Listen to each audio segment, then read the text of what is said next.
Bah, on peut pas être contre, c'est sympathique, c'est annonciateur des JO.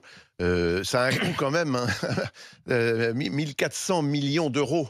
1,4 milliard, ouais. Donc ça fait cher, ça fait cher le moment festif. Bah, c'était pas uniquement pas pour que Anne pour Hidalgo, ça. c'est C'est pour pas pouvoir que se pour baigner ça. ensuite. Tu veux du beau Oui, plaisir. mais c'est comme les tramways, c'est comme les aménagements dans les grandes villes. Le coût de fonctionnement de tout ce système coûtera encore extrêmement cher. Mais C'est ça, on n'en vrai. parle pas. Non, c'est tout à son honneur. Même si la ville de Paris est très très mal gérée, elle est sale, elle est mal administrée. On est loin de Mais l'eau l'époque- est propre. On est loin de l'époque Tu de sais, Chirac Olivier, et Tibéri. Olivier, je suis loin Ah bah, je vois. loin d'être le premier supporter d'Anne Hidalgo, mais je dois reconnaître que la séquence, elle est réussie. La combinaison, elle est parfaite. Elle n'a pas mis une bonnet de bain, parce que hier, Amélie Oudéa-Castéra, si elle avait pu mettre un scaphandrier pour aller se baigner dans la Seine, elle l'aurait fait. Hein. Elle était habillée de partout. Alors que Anne Hidalgo, honnêtement, elle a réussi son coup. Elle nage bien, elle avait le sourire, elle était bien accompagnée, elle a préparé son plouf dans l'eau. C'est bizarre. Non mais elle a l'intelligence au moins de pas aller sur une pente en béton, il y a 3 tonnes de vase pour glisser. Elle allait sur un ponton, elle a fait bien les choses. Donc voilà, coup de com' réussi, bravo Hidalgo. Je vais vous dire, Ça vient de moi. on trouvera toujours à redire à ce que fait Anne Hidalgo, parce que rien que le fait qu'elle respire, ça agace j'ai beaucoup de reconnu. personnes. Est-ce que je m'adresse à toi, Stéphane? C'est ça qui est bizarre. Le monde ne tourne pas autour de toi, Stéphane, ni autour d'Emmanuel Macron. Comment? Qu'est-ce que j'apprends? Anne Hidalgo fait une très Emmanuel belle... Macron un tout petit peu plus. Un peu plus, mais bon. Non, ce que je voulais dire sur Anne Hidalgo, c'est que malgré le fait que des commentateurs trouveront toujours à critiquer ses faits et gestes, là, il faut dire que se baigner dans la Seine, c'est reprendre une proposition de Jacques Chirac. Donc, en fait, c'est une proposition qui a toujours été dans la vie des Parisiens.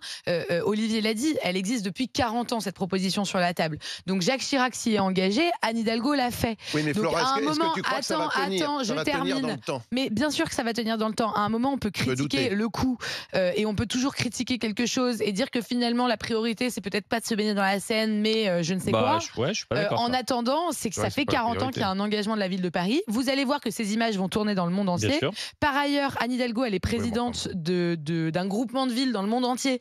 Donc en fait, elle participe vachement au rayonnement de la ville à l'international. Non. Et ça, ces images, elles vont aussi y contribuer, aussi y participer.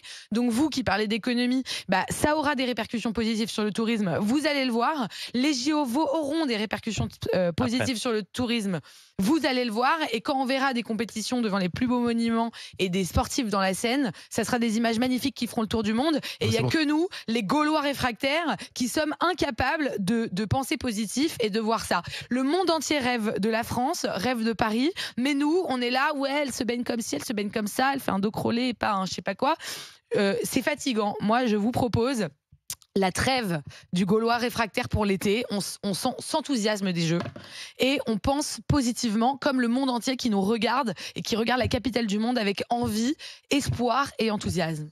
Merci, maître, de votre plaidoirie. Tu as bien plaidé, mais et ça ne change pas malheureusement le problème de pouvoir d'achat des Français. Mais sans on faire nous de dit- mauvais populisme de Moi, gauche, Paris est la ça change capitale pas. du monde. Mais je souscris à ce que tu viens de dire. Je pense que c'est une bonne chose demain si on a cette scène propre où les gens peuvent... Non mais si, on peut pas aller... moi j'étais au lac d'Annecy il y a 15 jours, je trouve ça magnifique. C'est magnifique. C'est sublime. Tu as ce lac, il est propre, les gens se baignent, il y a de la vie, il y a du sport autour, etc. Et la Seine, c'était un peu ce truc un peu dégueulasse, mal fréquenté... il y a eu des drames quand même qui sont passés malheureusement autour de cette scène. Bon, si on redonne un peu d'éclat à ce bijou naturel qui traverse Paris, bon, moi je peux que saluer. Il faut pas faire de la politique de bas étage. C'est une bonne chose, une bonne nouvelle que demain la Seine, y compris pour le tourisme, que la Seine soit je pense que de potable. l'histoire des C'est bien. GG ou de l'histoire de la vie politique d'Anne Hidalgo, c'est la première fois que le plateau est enthousiasme sur son cas. Non, mais Voilà. en termes de contredire, communication, plaidoirie était convaincante. en termes de communication, c'est réussi parce qu'en plus il y a un contraste avec ce qu'a fait Oudéa Castéra ce week-end où c'était vraiment ridicule, Pas compliqué de rien faire mieux.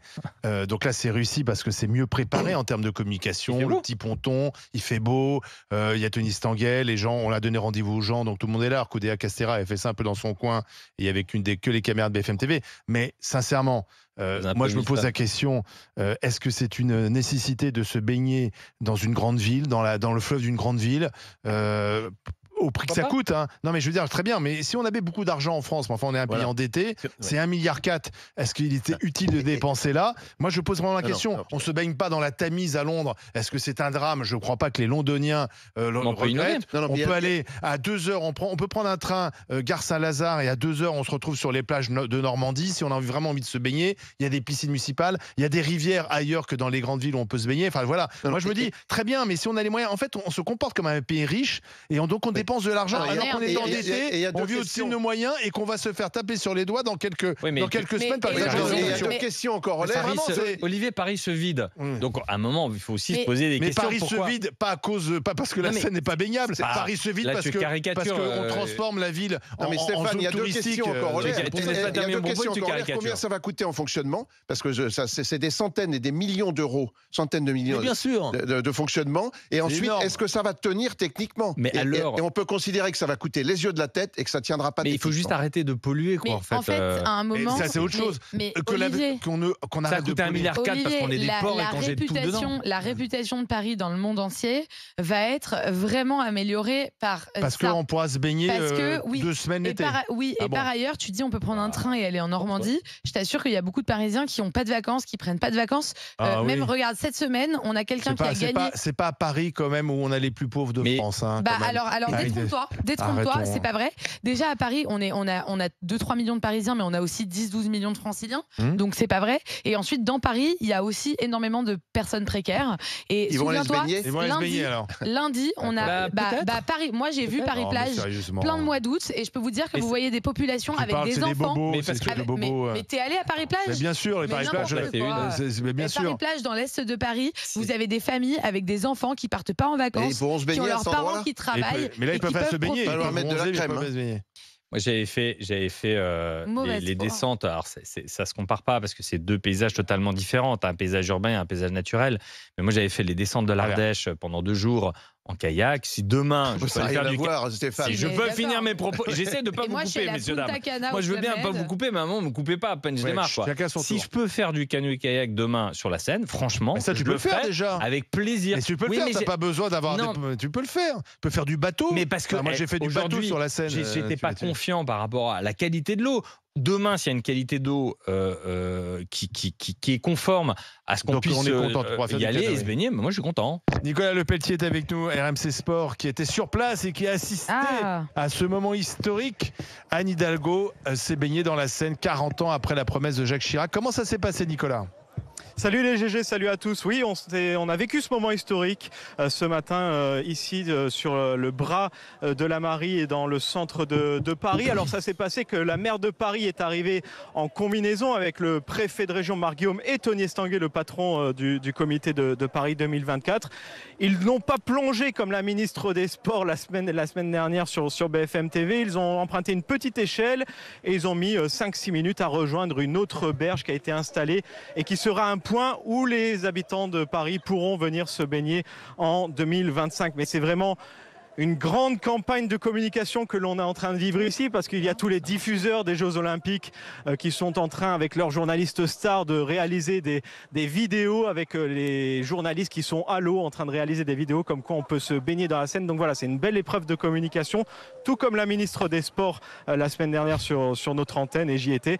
Mais voilà, c'est une belle épreuve de communication. Qui est en train de se baigner? Parce qu'on voit les images en direct. Il y a beaucoup de monde. Et là, c'est qui? C'est les journalistes? Alors en fait, non, il y a des journalistes et il y a aussi des licenciés de certaines épreuves de triathlon ou certaines de natation en eau libre. Donc voilà, des licenciés de certains cercles des nageurs qui peuvent nager dans la Seine. Ils sont heureux, hein, je peux vous dire. Et Nicolas, tu vas te baigner toi? Ah non. Nicolas, c'est pas nager. Non, elle est encore un petit peu marron pour se baigner. T'as pris les bouées, Nicolas? De l'eau, il a raté son triton. T'as les bouées, Nicolas? J'ai des bouées, j'ai tout ce qu'il faut, j'ai même mon petit bonnet, mais non, là... Mais pardon, il faut quand même préciser, Nicolas, que la baignade dans la Seine reste interdite. C'est même une amende, je crois, de 15 €, parce que c'est dangereux, il y a du courant, il y a beaucoup de circulation fluviale. Donc, c'est pas parce que Anne s'est baignée que vous pouvez y aller. Attention, il faudra attendre. Il y aura des bassins qui seront délimités pour ça. Et c'est ce qu'il faut rappeler, parce qu'une personne qui voit ça à la télé peut se dire cet après-midi j'ai envie d'aller nager dans la Seine, je vais y aller. Non, ça reste interdit. Chaque jour, le préfet de région signe un arrêté de baignade. C'est souvent le matin, il signe un arrêté de baignade. Si l'eau est bonne pour nager dans la Seine, il signe un arrêté de baignade, mais cela n'autorise pas la natation dans la Seine. Il faut vraiment un périmètre sécurisé avec la brigade fluviale pour pouvoir nager dans la Seine. Donc voilà, c'est pour ça qu'en 2025, il y aura certaines zones dans Paris, normalement 3 zones qui seront installées dans Paris pour se baigner, et la natation ne sera pas autorisée partout dans la Seine. Ça veut dire Nicolas, que là, très important ce matin. Ça veut dire que l'épreuve de triathlon va pouvoir se dérouler, on est sûr ? Si le temps reste comme cela avec du soleil dans les prochaines semaines, les épreuves de natation pourront se dérouler dans la Seine. Hier, on a rencontré le préfet de région qui est vraiment l'homme au cœur de cette machine et de cette baignade dans la Seine, et il nous disait que les résultats étaient très bons, même supérieurs aux attentes de la préfecture. Donc on n'aura pas du biathlon, on aura bien un triathlon. On aura bien un triathlon normalement dans la Seine à la fin du mois de juillet, et de la natation en eau libre. Alors vous avez dû le voir sur ces images qui ont tourné de Amélie Oudéa-Castéra, on voit qu'elle part très loin, très rapidement, parce qu'il y avait énormément de débit dans la Seine samedi dernier. Là, le débit est un peu moins important ce matin, et donc ça permet de nager de manière plus agréable dans la Seine. On a apprécié le crawl d'Anne Hidalgo, elle nage bien. Ah oui, elle nage. Il y avait vraiment un très beau crawl d'Anne Hidalgo avec son adjoint au sport Pierre Rabadan. Mais oui, la maire et le préfet de Paris aussi. Il paraît que le préfet de région était dans la partie, était là aussi. Il s'est baigné. Le préfet de région et Tony Estanguet, donc les 4 personnalités qui représentent les Jeux pour la ville de Paris et pour la région, étaient présents ce matin. Et oui, Anne Hidalgo a vraiment montré une bonne faculté à réaliser. Question très futile, mais pourquoi ils ont gardé leur t-shirt là, Tony Estanguet et tout Alors j'étais surpris aussi parce que Tony Estanguet, on l'a connu en faisant du canoë-kayak. Puis il est bien fité. Oui, et même le préfet de région. Le préfet de région est quand même. Est-ce qu'on prend le préfet de région, il est pas mal. Hein. Il est quand même pas mal. C'est pas l'idée qu'on se fait d'un préfet, c'est vrai, il est plutôt bien. Il est fité, ouais. Et il y a un élément important que tout le monde se demande ici. Est-ce que Emmanuel Macron se baignera dans la Seine avant le 26 juillet 2000 ? Exactement, il avait promis, et donc on cherche à savoir si le préfet de région, si Emmanuel Macron se baignera dans la Seine avant le 26 juillet. Et il s'est fait un peu griller la politesse à la fois par sa ministre et aussi par la maire de Paris. Donc finalement, ça sera moins événementiel. Je pense, pour savoir un petit peu, je pense que Emmanuel Macron était bien content que Amélie Oudéa-Castéra se baigne dans la Seine samedi dernier et grille la politesse à Anne Hidalgo aujourd'hui. Donc, oui, mais c'est plus réussi aujourd'hui. Non, sans faire de mauvaise polémique, Nicolas, ma question sur le t-shirt, elle peut paraître futile, mais quand je vois le noir qui est un colorant sur son t-shirt assez fort, et qu'on dépense du pognon comme c'est pas permis pour dépolluer la Seine, et c'est une bonne chose. Ah, tu crois qu'avec son t-shirt il pollue ? T'as déjà lavé un t-shirt noir tout neuf, toi ? Oui. Moi je l'ai déjà fait, hein. Je peux te dire que ton eau quand elle coule elle est bien noire. Hein. Surtout que tous les licenciés qui sont en face de nous là sont sans t-shirt, ils se baignent dans la Seine. Peut-être qu'il ne voulait pas montrer son tatouage. Exactement, peut-être qu'il ne voulait pas montrer son tatouage. Mais il y a vraiment l'élément d'Emmanuel Macron, c'est ce qui intéressait tous les médias internationaux, parce qu'ils sont il y a une présence importante des médias internationaux ce matin. Pour vous dire, CNN et tous les médias anglais étaient présents ce matin en direct de la Seine. Donc ça montre l'importance de cette baignabilité dans la Seine. Et on rappelle aussi qu'Emmanuel Macron s'est engagé en une du Times. Donc ça avait parlé aux États-Unis de cette baignade dans la Seine. Donc voilà. Donc on attend maintenant le chef de l'État. Cette séquence rend d'autant plus pathétique la séquence de Amélie Oudéa-Castéra, parce que ça montre qu'elle a su que le dispositif était aussi gros, aussi flamboyant pour la baignade d'Anne Hidalgo. Donc elle s'est dit, allez, je lui grille la priorité, j'appelle BFM, je les fais venir et hop, je fais une petite exclue et je leur grille la priorité. Et c'était nul. Alors que là, c'est un superbe teasing mondial pour les Jeux Olympiques. Voilà. Mais ça nous a permis de rire. Au final, oui, ce sont des. Olivier, il a eu un vrai collector, le fou rire d'Olivier. Moi, je l'ai écouté. Bon, merci Nicolas. Nicolas, c'est dommage, on aurait aimé vous voir dans Plongée également. C'est un peu la déception de la matinée quand même. Ça existe les micros avec le chef de l'État, promis. D'ici là, prenez des cours de natation. Parce qu'à mon avis, le chef de l'État, il s'entraîne aussi. Et Emmanuel Macron, il va pas vouloir être ridicule. Donc à mon avis, il va nous faire, tu sais, il va faire le dauphin. Il peut aussi faire la technique de communication, de se filmer le matin avec ses équipes très tôt et de diffuser ça sur les réseaux sociaux. Ah, c'est pas faux. Sans télévision autour, il peut aussi faire cette technique avant le 26 juillet. Et là, du coup, maintenant, ça nage en tous les sens. Il n'y a plus un bateau-mouche qui passe. Là, donc, tout le monde nage dans la Seine. Et il faut rappeler, Olivier, qu'à partir de vendredi minuit. La circulation sur la Seine pendant une semaine est arrêtée. Il n'y aura plus de bateaux sur la Seine pendant une semaine pour préparer et pour déminer plus de voitures sur le les quais. centre de Paris pour la Eh cérémonie bien, d'ouverture. merci Nicolas Pelletier, RMC Sport, nous avoir fait vivre donc la baignade d'Anne Hidalgo dans la Seine. Ça y est, chose promise, chose faite. Alors on parlait de Paris, vous savez que c'est une catastrophe à 9 jours, contrairement à ce qu'on nous avait raconté. Vous allez voir, c'est génial, il y a plein de touristes. Les restaurateurs, les hôteliers se plaignent.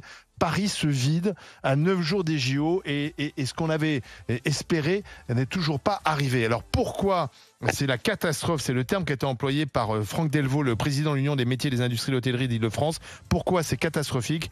Explication avec vous au 32-16. Vous êtes restaurateur hôtelier à Paris, en région parisienne. Appelez-nous. À tout de suite. Mais pas comme c'est la caca, c'est la cata, c'est la catastrophe. RMC jusqu'à midi. Les grandes gueules.